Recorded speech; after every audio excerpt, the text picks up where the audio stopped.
Imagine आप Apple tree के पास जाओ, खुद एप्पल तोड़ो और वही फ्रेश एप्पल खाओ। यस, हमने एक्चुअली यही किया।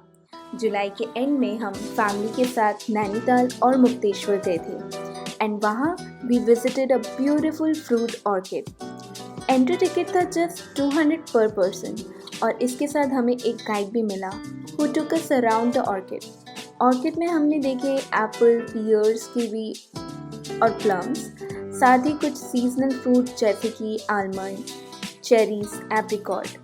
बट ऑनेस्टली सबसे फन पार्ट था कि we were allowed to pluck the fruits and eat them fresh straight from the trees. Family के साथ ये एक्सपीरियंस काफ़ी डिफरेंट और पीसफुल था। पहाड़ों की फ्रेश एयर, ग्रीनरी एवरीवेयर और अपने हाथों से फ्रूट पिक करके खाना, it just felt so refreshing. Overall 200 में orchid tour totally worth it.